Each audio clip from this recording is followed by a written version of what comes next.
ನೀನ್ ಮಾಡಕ್ ಹೊರಟಿದ್ದ ತ್ಯಾಗ ಊಹೆಗೂ ಮೀರಿದ್ದು ತಾಯಿ.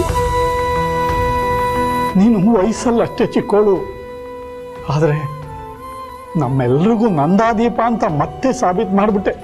ಇದ್ರಲ್ಲಿ ತ್ಯಾಗ ಏನಿದ್ಯಪ್ಪ?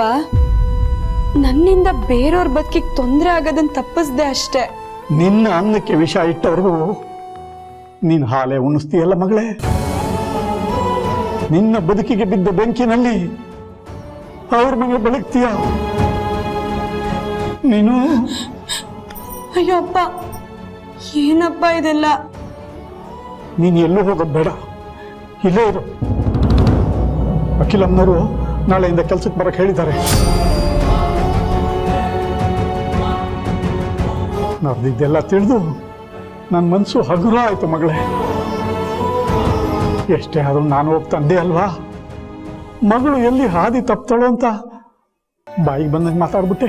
ಖುದ್ದು ಅಖಿಲಮ್ಮನವರೇ ನಿಂದೇನು ತಪ್ಪಿಲ್ಲ ಅಂತ ಹೇಳಿದಾಗ ಒಬ್ಬ ತಂದೆಯಾಗಿ ನನಗಾದ ಆನಂದ ಅಷ್ಟಿಷ್ಟಲ್ಲ ಕಣೆ ಪಾರು.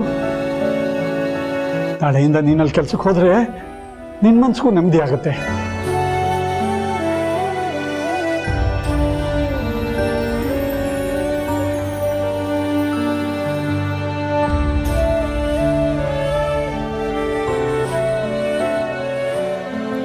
ಪಾರ್ವತಿ, ಏನಮ್ಮ ಯೋಚನೆ ಮಾಡ್ತಿದೀಯಾ?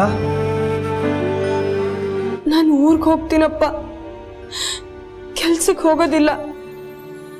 ಏನೇ ಹೇಳ್ತಿದೀಯಾ?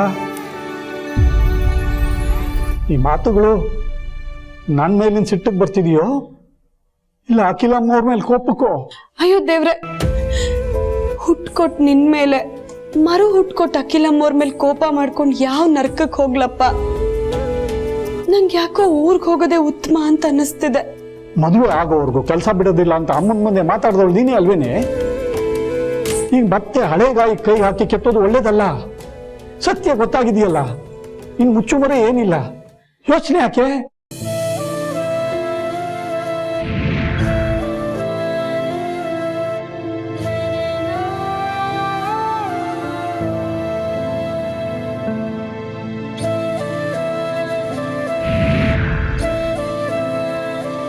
ಸತ್ಯಕ್ಕೆ ನಂದೊಂದು ರೂಪ, ನಿಂದೊಂದು ರೂಪ, ಹಾಗೆ ಆ ದೇವ್ರದೊಂದು ರೂಪನಪ್ಪ.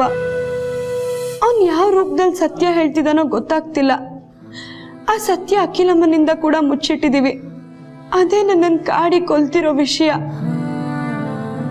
ಪಾರ್ವತಿ, ನೀನ್ ಇಲ್ದೇ ಇರೋದ್ರ ಬಗ್ಗೆ ಯೋಚನೆ ಮಾಡ್ತಿದೀಯಮ್ಮ. ನೆಮ್ಮದಿಯಾಗಿರು. ಇಲ್ಲಪ್ಪ, ನಾನು ಊರಿಗೆ ಹೋಗೋದೇ ಉತ್ತಮ. ನಾನು ಇಲ್ಲೇ ಇದ್ರೆ ಇನ್ನಷ್ಟು ಸಮಸ್ಯೆಗಳು ಉದ್ಭವ ಆಗುತ್ತೆ.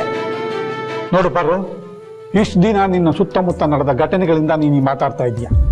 ನೀನು ಈ ಮಾತೆಲ್ಲ ನನ್ನ ಮುಂದೆ ಹೇಳೋದಲ್ಲ, ನಿನ್ನ ನಾಳೆಯಿಂದ ಕೆಲ್ಸಕ್ಕೆ ಬಾ ಅಂತ ಹೇಳಿದಾರಲ್ಲ ಅಖಿಲಮ್ಮವರು, ಅವ್ರ ಮುಂದೆ ಹೇಳು ಬಾ. ಅಪ್ಪ,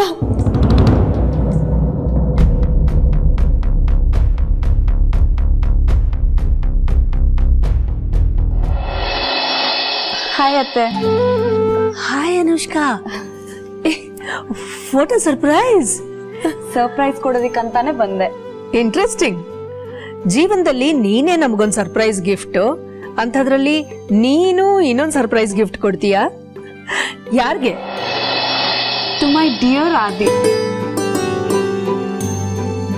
ಆದ್ರೆ ಈ ಗಿಫ್ಟ್ ಓಪನ್ ಮಾಡೋಕ್ಕೂ ಮುಂಚೆ ಇದ್ರಲ್ಲಿ ಏನಿದೆ ಅಂತ ಆದಿ ಗೆಸ್ ಮಾಡ್ಬೇಕು.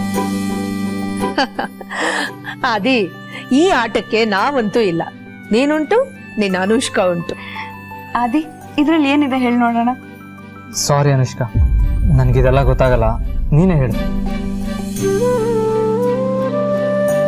ನೋಡಿ ಅತ್ತೆ, ಟ್ರೈ ಕೂಡ ಮಾಡದೆ ಗೊತ್ತಿಲ್ಲ ಅಂತಿದ್ದಾರೆ. ನೀವೇ ಹೇಳಿ ಪ್ಲೀಸ್. ಪ್ರೀತಿಯಿಂದ ತಂದಾಗ ತಿರಸ್ಕಾರ ಒಳ್ಳೇದಲ್ಲ. ಆಸೆಯಿಂದ ಕೇಳ್ತಿದ್ದಾಳೆ, ಗೆಸ್ ಮಾಡು ಆದಿ.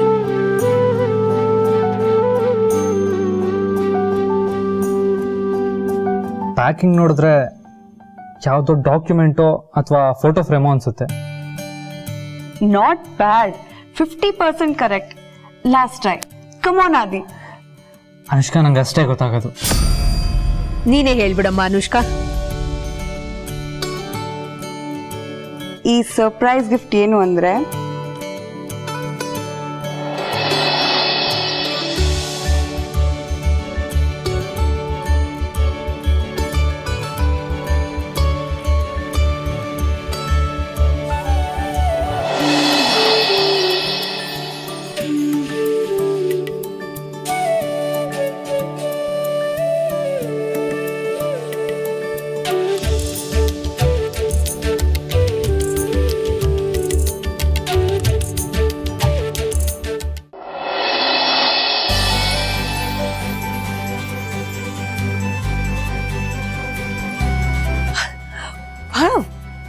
This is really a great surprise.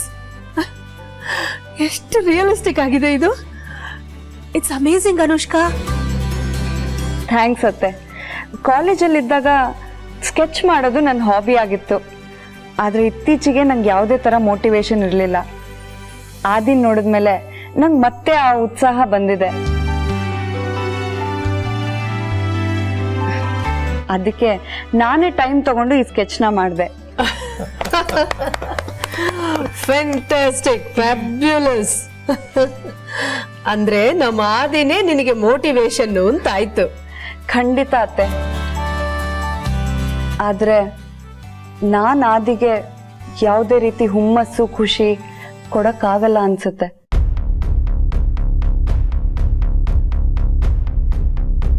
ಯಾಕಮ್ಮ ಹಾಗಂತೀಯ? ಕಷ್ಟಪಟ್ಟು ಇಷ್ಟಪಟ್ಟು ಈ ಸ್ಕೆಚ್ ಮಾಡಿದೆ. ಆದ್ರೆ ಆದಿ ಮುಖದಲ್ಲಿ ಸಂತೋಷನೇ ಕಾಣಿಸ್ತಿಲ್ಲ.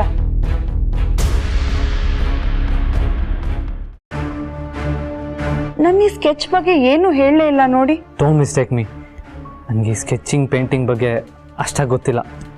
ಬಟ್ ನೀನು ಮಾಡಿರೋ ಆರ್ಟ್ ನನಗೆ ತುಂಬ ಇಷ್ಟ ಆಯಿತು. I like it.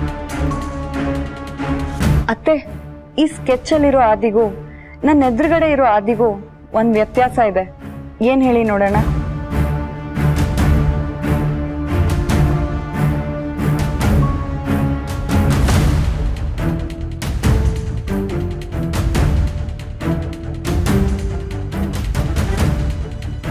ಅನುಷ್ಕಾ, ನೀನು ತುಂಬ ಬುದ್ಧಿವಂತನಮ್ಮ. ನೀನು ಕೇಳೋ ಪ್ರಶ್ನೆಗೆ ಉತ್ತರ ಕೊಡೋದು ತುಂಬ ಕಷ್ಟ. ಅದು ಏನಂತ ನೀನೇ ಹೇಳ್ಬಿಡು.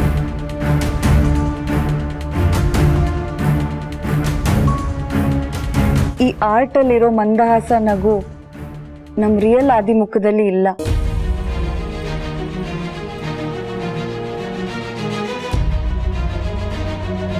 S Anushka, you are right. ಯಾಕಾದಿ? Anything wrong? ಹಾಗೇನಿಲ್ಲಮ್ಮ, ನಾನು ನಾರ್ಮಲ್ ಆಗೇ ಇದ್ದೀನಿ. ಖಂಡಿತ ಇಲ್ಲ. ಇದು ನಮ್ಮ ರೆಗ್ಯುಲರ್ ಆದಿ ಅಲ್ವೇ ಅಲ್ಲ.